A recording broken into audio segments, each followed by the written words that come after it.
अस्सलाम वालेकुम व्यूअर्स, मेरा नाम है आबिद सुहेल और मैं वेलकम करता हूं अपने यूट्यूब चैनल पे। तो आज की वीडियो में हम पढ़ेंगे कुछ खास, क्योंकि आज की वीडियो में हम पढ़ेंगे ऑब्जेक्ट।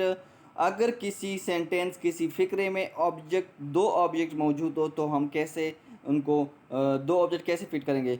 तो आज की वीडियो में हम ब्रीफली आपको बताएंगे कि दो ऑब्जेक्ट कैसे यूज़ होते हैं। तो वीडियो स्टार्ट करने से पहले आपसे रिक्वेस्ट है इस वीडियो को लास्ट तक देखें। तो चलते हैं, वीडियो स्टार्ट करते हैं व्यूअर्स। तो इस आपने टाइटल देखा ही होगा कि फ़िक्रों में दो ऑब्जेक्ट का इस्तेमाल। बाज़ अवकात किसी एक्टिव वॉइस फ़िक्रे में दो ऑब्जेक्ट इस्तेमाल होते हैं। तो आगे पढ़ते हैं व्यूअर।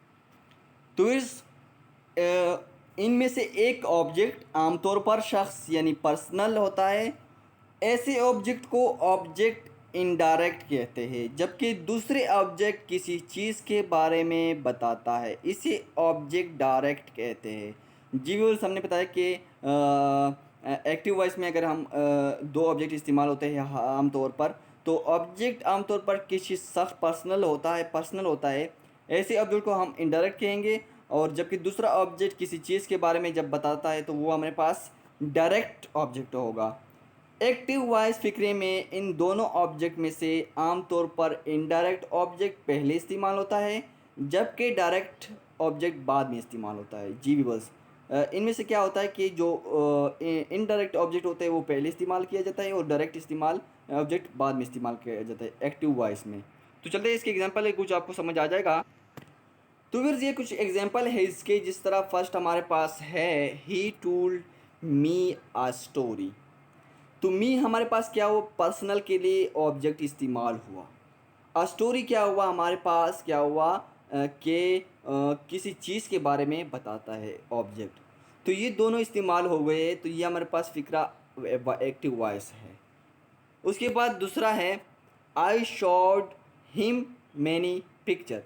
तो इसमें भी हिम क्या हुआ, वो इनडायरेक्ट ऑब्जेक्ट है जो पर्सनल के लिए इस्तेमाल होता है, और मैनी पिक्चर क्या है हमारे पास, वो डायरेक्ट ऑब्जेक्ट है, वो क्या चीज़ के बारे में बताता है। तो ये दो ऑब्जेक्ट इस्तेमाल हुए हैं एक्टिव वॉइस में। तो थर्ड है हमारे पास she gave Ali a flower. तो अली हमारे पास क्या हुआ, इनडायरेक्ट ऑब्जेक्ट है जो हमारे पर्सनल के बारे में है, और फ्लावर हमारे पास क्या हुआ है, फ्लावर वो डायरेक्ट ऑब्जेक्ट है जो चीज़ के बारे में बताता है। तो ये भी एक्टिव वॉइस में दो ऑब्जेक्ट आ गए हैं। तो आपको उम्मीद है कि आपको दो ऑब्जेक्ट का समझ आ गया होगा। तो आगे देखिए, मंदरज़ेल फ़िक्रे में मी, हिम और अली तीनों क्या है, इनडायरेक्ट ऑब्जेक्ट है, जिस तरह मैंने आपको बताया है। और मैंने पिक्चर और फ्लावर तीनों क्या है, डायरेक्ट प्रोजेक्ट है, डायरेक्ट ऑब्जेक्ट है। तो ये मैंने आपको पहले बता दिया है।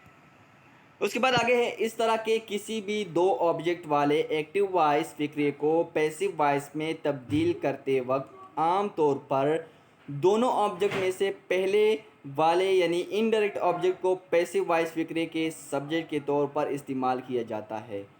अब इस तरह किसी भी दो ऑब्जेक्ट वाले एक्टिव वॉइस जो होंगे, वो फ़िक्रे को पैसिव वॉइस में तब्दील करते वक्त पैसिव वॉइस में तब्दील करेंगे, तो आम तौर पर क्या होगा कि ऑब्जेक्ट जो दोनों ऑब्जेक्ट हैं इसमें से पहले वाला यानी इनडायरेक्ट ऑब्जेक्ट जो होगा वो पैसिव वॉइस का क्या हो जाएगा, सब्जेक्ट बन जाएगा। मसलन दजैल तीनों फ़िक्रों का एक पैसिव वॉइस दजैल है। जो कुछ एग्जांपल है मैं आपको बताता हूँ। तो ये कुछ एग्जांपल है, जिस तरह लिखा हुआ है first, I was told a story. I was told a story. उसके बाद लिखा हुआ है जो आई वाज है वो हमारे पास क्या हुआ, ऑब्जेक्ट, इनडायरेक्ट ऑब्जेक्ट जो पैसिव वॉइस में तब्दील हुआ, तो ये हमारे पास सब्जेक्ट बन गया है। उसके बाद ही was shown many picture by me. तो क्या हुआ हमारे पास कि मैनी पिक्चर, उसके बाद ही हमारे पास क्या हुआ, इनडायरेक्ट ऑब्जेक्ट जो हमारे पास है वो सब्जेक्ट बन गया है पैसिव वॉइस में। Ali was given a flower bye हर। अली क्या बन गया है, सब्जेक्ट बन गया है पैसिव वॉइस में, जब हम इनडायरेक्ट ऑब्जेक्ट जब हम पढ़ते थे। तो आगे पढ़ते हैं व्यूअर। तो ये नोट लिखा हुआ है कि इनडायरेक्ट ऑब्जेक्ट दरअसल डायरेक्ट ऑब्जेक्ट का वसूल करना यानी रिसीवर होता है। ये भी आपने याद रखना है कि इनडायरेक्ट ऑब्जेक्ट जो होता है वो क्या होता है, डायरेक्ट का वसूल रिसीवर होता है। तो फिर आज का क्लास हमारा यहीं पर ख़त्म हो गया। आज हमने पैसिव वॉइस एक्टिव वॉइस के बारे में कि उसमें दो ऑब्जेक्ट इस्तेमाल होते हैं और किस तरह होते हैं, और जब चेंज करेंगे तो क्या बनेंगे, तो उम्मीद है कि आपको समझ आ गया होगा। आपसे सिर्फ ये रिक्वेस्ट है, इस वीडियो को लाइक करो, शेयर करो, इस चैनल को सब्सक्राइब करो, तो कि आने वाले वीडियोज़ आप तक वक्तन बवक्तन पहुँचती रहे। तो स्टूडेंट मुझे दो इजाज़त, अल्लाह हाफिज़।